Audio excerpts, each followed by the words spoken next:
الحمد لله رب العالمين والصلاة والسلام على رسوله الكريم أما بعد السلام عليكم ورحمة الله وبركاته.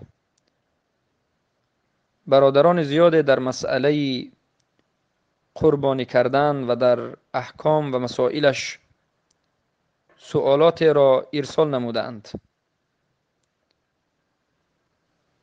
حالا باشد به این سوالها مختصرا جواب میگوییم تا که قربانی ما موافق سنت رسول اکرم صلی الله علیه و سلم باشد و دعا میکنیم که در نزد الله قبول و مقبول گشته باشد. امروز روز عرفه است. فردا روز عید است. عید اضحی، به زبان تاجیکی عید قربان. عیدی که در این عید به خاطر شکر الله سبحانه و تعالی، به خاطر حمد الله و به خاطر الله، بندگان الله سبحانه و تعالی ذبح میکنند حیوانهای مخصوصی را که الله اون را بیان نموده است. پس بدانید که فردا عید قربان است. ذبح کردن حیوانات قربانی کردن پیش از نماز عید البته که جایز نیست. چگونه که بر این حدیث صحیح دلالت میکند که رسول اکرم صلی الله علیه و سلم گفتند هر گوشتی که هر ذبحی که بعد از نماز عید کشته می شود به نیت قربانی، این قربانی است. و هر یک ذبحی که یک حیوانی که پیش از عید قربانی به نیت قربانی کشته شود هم این گوشت است. این اجر و ثواب قربانی را ندارد.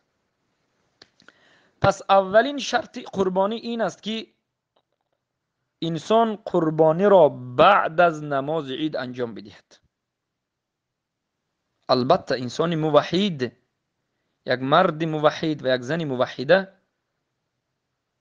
قربانی را بعد از نماز عید باید انجام بده. چرا که انسان موحد نباشد، مشرک باشد، الله سبحانه و تعالی از مشرک هیچ عملی را قبول نمیکرد. ان الله سبحانه و تعالی، چخیلی که در حدیث صحیح آمده است، از انسان مشرک عملی را قبول نمیکرد. الله میگه انا بریء من الشرک و اهله، من عمل عملا اشرک معی غیری ترکته و شرک.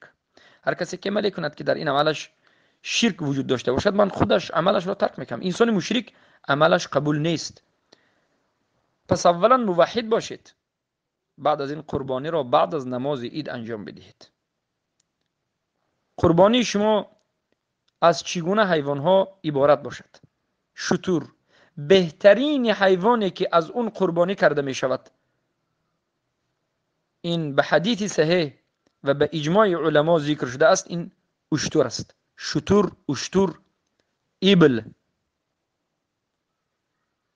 که به یک شتر 7 کس اشتراک کردنش ممکن است. یعنی 7 نفر جمع می شوند، پول می پرتویند، پول میگذارند و یک شتر رو میخرند و ذبح میکنند.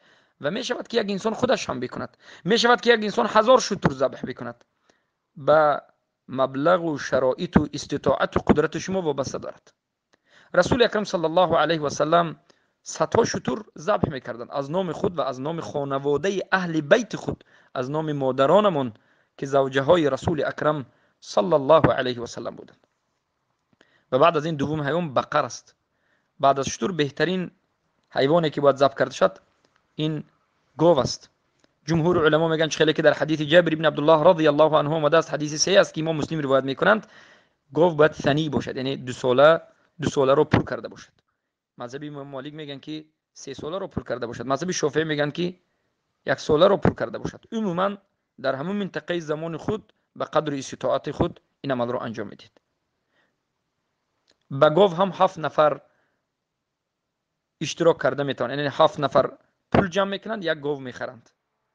و این به امر رسول اکرم صلی الله علیه و سلم است. چخیلی که حدیث جابر در روایت امام مسلم همین را دلالت میکند که جابر رضی الله عنه میگن که امرنا رسول الله صلی الله علیه و سلم ان نشترک فی الابل 7. یعنی رسول اکرم صلی الله علیه و سلم ما را امر کردند که در مسئله در ذبح قربانی کردن بقری، منجا ایبل گفتیم بقری، ایبل بقر هم اشتور و هم گوف 7 نفر اشتراک کنیم جایز است و این بهترین است و این سنت قولی رسول اکرم صلی الله علیه و سلم است. و سومین حیوان این گوسفند است، نر و ماده. چهارمینش بز است، نر و ماده. از همین 4 نمود حیوان دیگر نمود حیوان را قربانی کردن جایز نیست. مثلا اسب یا که مرغ، بعضی چیزهایی که اصلا از اونها قربانی کردن نمیشود. فقط اشتور، گاو و گوسفند و بز، همه اش نر و ماده. 8 نمود، اشتوری نر و ماده، گاو نر و ماده و البته گوسفند نر و ماده و بز نر و ماده.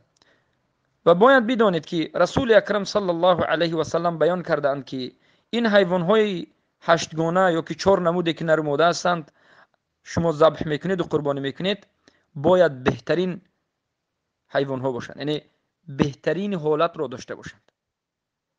یعنی از پیشی نمود حیوان‌ها شما باید اختیار بکنید، بهترینش را اختیار بکنید یا وسط را اختیار بکنید.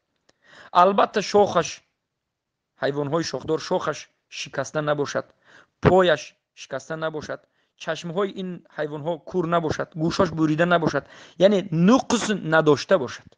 اما سوال می آید، سوال میکنند که اگر این نمود حیوان‌ها نشانه‌های گذاشته شده باشد، یعنی امروز صاحبان حیوان به حیوان علامت میگذارند برای گم نکردن، برای دریافت کردن و غیره، علما میگن بهترش این است که یک حیوان را ذبح کنید که اصلا علامتی نداشته باشد، نشانه این نشانه علامت گوشش مثلا بریدن و یک چیز کردن اگر شما نیابید، در این حالت البته به خاطر اضطراری یا مجبوری که همه امروز از این چیز استفاده میبرند، مثلا کمی گوشش رو میبرند، از این چیزا همچون قربانی استفاده بردن جایز است. اما شکسته و ریخته، لنگ یا که کور یا که یک کسل دیگر یا که لاغر و کسل، اینها را قربانی کردن جایز نیست، برای که این عبادت، برای که این قربت به سوی الله سبحانه و تعالی است که به بهترین نمود باید انجام داده شود.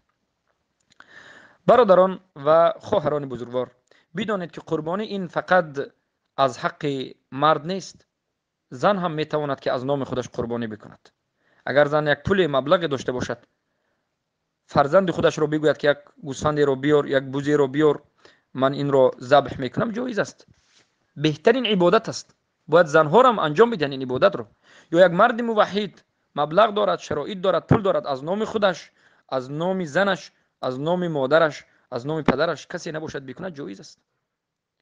بارک الله فیکم. و مسئله دیگر این است که ذبح را باید انسان موحد، یک انسان مسلمان ذبح کند. قربانی رو، حیوانی که شما میخرید، حیوانی که ذبح میکنید، یک سبحان الله بینمازی کافر، یک مرتد، یک مشرک رو نآورید که این حیوان شما را، این گاو و این گوسفند و بز شما را ذبح بکند. مرتد ذبح کردن جایز نیست. مرتد وقتی که ذبح میکند، گوشت اون ذبح کرده حرام است، گوشت ذبح کرده اون حرام است. بی نماز ذبح میکند، گوشت خورده ذبح کرده بی نماز حرام است، خوردنش جایز نیست. مسئله دیگر این است که سرکه، مثلا گوسفند رو، قشقار رو یا که تکه رو که میگیم بز رو، اون رو سرکه میکنند، یعنی مردیش رو نابود میکنند تا که باز گوشتش بهتر و افضلتر شود. این رو خوردنش، البته یا که بگیم قربانی کردنش از این نمود حیوان جایز است. سرکه رو قربانی کردنش جایز است، برای اینکه سرکه به خاطر گوشتش خوبتر و افضلتر شدن انجام داده می شود. و مدت قربانی فردا شروع می شود بعد از نماز عید 3 روز. قول راجح، قرآن و سنت به همین دلالت میکند و این مذهب جمهور علما هست. مذهب اهل سنت و جماعت البته در همین میگن قول راجح است که فردا، پس فردا 3 روز، یعنی روز عید یکم روز، بعد عید و بعد از این 3 روز عید قربان انجام داده می شود.